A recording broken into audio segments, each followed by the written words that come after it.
on the Pixel 6a, which personally for me is not that big of a deal, but it is one of those things to keep in mind as well. On top of that, with the Pixel 4, we have better IP certification, IP68 on that one, where the Pixel 6a has IP67 dust and water resistance. So again, not the biggest deal in the world, but it is kind of one of those things to keep in mind.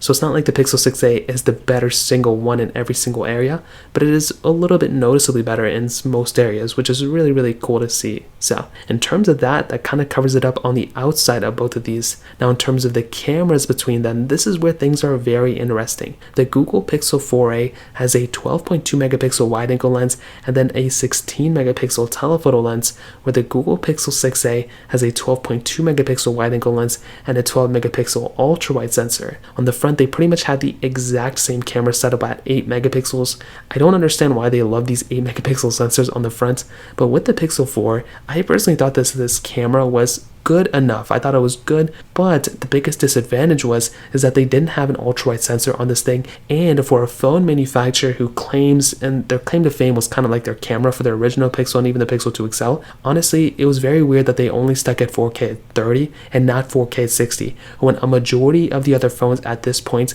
including the Galaxy S10 earlier that year and the iPhone 11s that came out right before this one, all had 4K at 60 on the back and the front. With this phone, with the Pixel 4, for a somewhat flagship phone that was competing with those ones, only having 4K at 30 was very strange, especially for a phone whose camera was the main focus in my opinion. I will say though, the camera quality is still pretty good. It's not like a bad quality phone or anything, but that was one of those things that kind of threw me off a little bit. On the Google Pixel 6a, on the other hand, you do have 4K at 60 on the back of this phone, which I think is really massive. Both of them can only do 1080p on the front, but it's still really cool that we have that capability on the Google Pixel 6a, that we can go ahead and utilize that 4K at 60, which I think is really awesome. You also have that ultra wide sensor on the Pixel 6a, which I think is a really good lens, and I do want to say the Pixel 4's camera quality is still pretty decent. It's not a bad camera quality by any means, but the 6a having that 4K at 60 and having that ultra wide sensor, I think is a really cool thing. But I will say, with the camera features and everything, there's not like